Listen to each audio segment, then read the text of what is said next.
Hi అండి, నమస్తే. నేను మీ Shalini. Welcome back to our channel Shalini's హరివిల్లు.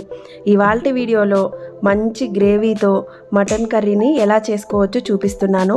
ఈ కర్రీ చేసుకోవడం చాలా ఈజీ. ఈ కర్రీని రైస్తో అయినా, చపాతీతో అయినా, బిర్యానీతో అయినా, పులావ్ ఇలా దేనిలోకైనా కాంబినేషన్గా చాలా బాగుంటుంది అన్నమాట. గ్రేవీ అన్నది ఫుల్గా వస్తుంది. మటన్ అంటే ఇష్టం లేని వాళ్ళు కూడా ఇది టేస్ట్ చేశాక దీనికి ఫ్యాన్స్ అయిపోతారు. ఇంతవరకు మటన్ కర్రీని ఇలా చేయకపోయి ఉంటే ఒకసారి చేయండి. నెక్స్ట్ టైం నుంచి ఈ కర్రీ ఫ్యామిలీ ఫేవరెట్ కర్రీ అయిపోతుంది. ఇంకా లేట్ చేయకుండా ఎలా ప్రిపేర్ చేయాలో చూసేద్దామా ఫ్రెండ్స్. ముందుగా 1 kg మటన్ తీసుకొని 2-3 సార్లు బాగా శుభ్రంగా వాష్ చేసేసుకొని ఫైనల్గా నిమ్మరసం, ఉప్పు వేసి వాష్ చేసుకుంటే ఇందులో ఉండే నీచు వాసన అంతా వెళ్ళిపోతుందండి. ఇప్పుడు ఇందులో ఒక్కొక్క ఇంగ్రీడియంట్స్ యాడ్ చేసుకుందాం. 1 స్పూన్ సాల్ట్ వేసాను, 1/2 స్పూన్ పసుపు, 2 స్పూన్స్ కారం, 1 స్పూను ధనియాల పొడి అండ్ 1 స్పూను గరం మసాలా. ఇట్లా అన్నీ ఒక్కొక్కటిగా యాడ్ చేసుకోవాలండి.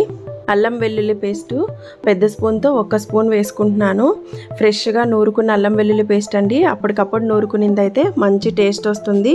ఇందులో 1 కప్పు పెరుగు, కొంచెం కొత్తిమీర, కొంచెం పుదీనా, 1/2 spoon black pepper powder and 2 పెద్ద సైజు ఉల్లిపాయలు తీసుకొని సన్నగా చీలికలుగా కట్ చేసి అవి కూడా ఇందులో యాడ్ చేసుకోవాలండి. ఉప్పు, కారం, మసాలాలన్నీ మంచిగా పట్టేలాగా మటన్కి మంచిగా కలుపుకోవాలి. ఇట్లా కలుపుకొని ఫైనల్గా 1 స్పూను కసూరి మేతి వేసుకుందామండి. కసూరి మేతి వల్ల మంచి ఫ్లేవర్ వస్తుంది కర్రీకి. అంతా కలిపేసి ఒక 1 అవర్ పాటు మ్యారినేట్ చేసి ఫ్రిడ్జ్లో పెట్టుకోవాలండి. ఇలా చేయడం వల్ల మటన్ ముక్కలు అన్నవి బాగా టెండర్గా తయారవుతాయి అన్నమాట. ఇప్పుడు ఒక మిక్సీ జార్ తీసుకొని ఇందులోకి ఒక పెద్ద సైజ్ టమాటాని చిన్న ముక్కలుగా కట్ చేసి ఇందులోకి వేసుకుందాము. టమోటాని ఇట్లా చిన్న ముక్కలుగా కట్ చేసి ఉంచానండి. ఇందులోకి ఒక చిన్న కప్పు నిండా కాజు, ఒక 10 నుంచి 11 వరకు వస్తాయి. కొంచెం గసగసాలు, ఒక 2 టేబుల్ స్పూన్స్ గసగసాలు, 1/2 కప్పు ఎండు కొబ్బరి ఫైన్ పేస్ట్ లాగా బ్లెండ్ చేసుకుందాం ఫ్రెండ్స్. చూడండి ఫ్రెండ్స్, ఎంత బాగా మంచిగా క్రీమీ టెక్స్చర్ లాగా ఇట్లాంటి పేస్ట్ ఒకటి రెడీ చేసి పెట్టుకోవాలి. పక్కన ఒక ప్లేట్లోకి ఒక బిర్యానీ ఆకు, 1/2 స్పూన్ షాజీరా, ఒక చెక్క, 1 అంగుళం చెక్క, 7 నుంచి 8 వరకు లవంగాలు, 3 ఏలకులండి. ఇవన్నీ యాడ్ చేసుకోవాలి. ఒక ప్లేట్లో రెడీ చేసుకున్నాను. ఇట్లా 1 కప్పు ఆయిల్ తీసుకున్నాను ఫ్రెండ్స్. ముందుగా స్టవ్ ఆన్ చేసుకొని ఒక ప్యాన్ లో 1 కప్పు ఆయిల్ వేస్తున్నాను. ఆయిల్ వేడయ్యాక మనం తీసి పెట్టుకున్నాము కదా స్పైసెస్ అన్ని, ఇవన్నీ యాడ్ చేసేస్తున్నాను ఫ్రెండ్స్. స్పైసెస్ హీట్ అయ్యాక మనం మ్యారినేట్ చేసి ఉంచుకున్న మటన్ని ఇందులోకి యాడ్ చేసుకొని బాగా కలుపుకోవాలి. ఇందులో నుంచి వాటర్ రిలీజ్ అయ్యేంత వరకు మూత పెట్టుకొని బాగా ఉడికించుకోవాలి ఫ్రెండ్స్. ఎవరికి రెడీ అయిందో చూద్దామా. మటన్లో నుంచి వాటర్ బాగా రిలీజ్ అయిందండి. మనం పేస్ట్ని ఇట్లా రెడీ చేసి ఉంచుకున్నాం కదా, ఈ పేస్ట్ని వేసేస్తున్నాను. ఇప్పుడు ఇందులోనే 1 కప్పు వాటర్ యాడ్ చేసుకోవాలి. పులుసు కదండి మనకి, బాగా 1 కప్పు పడతాయి. మనం గ్రేవీ కన్సిస్టెన్సీని బట్టి థిక్గా కావాలంటే కొంచెం వాటర్ తగ్గించుకుంటే థిక్గా వస్తుంది, లేదంటే కొంచెం పల్చగా చేసుకోవచ్చు. ఎట్లా అయినా బాగానే ఉంటుందండి.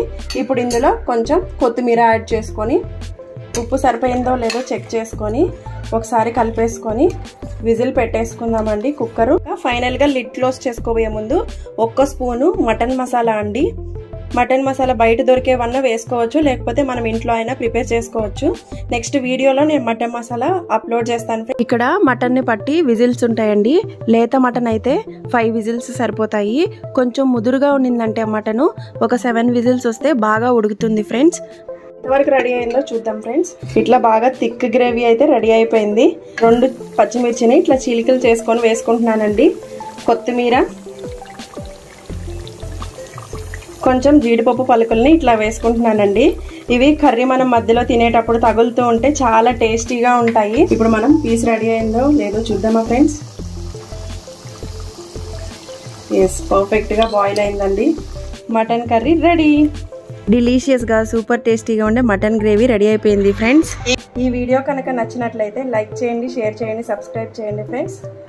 ఇది రైసుల్లోకి కానీ, చపాతీల్లోకి కానీ, ఏ ఐటెంలోకైనా చాలా టేస్టీగా ఉంటుంది ఫ్రెండ్స్. మీరు కూడా ట్రై చేసి ఎట్లా వచ్చిందో కామెంట్ సెక్షన్లో కామెంట్ చేయండి.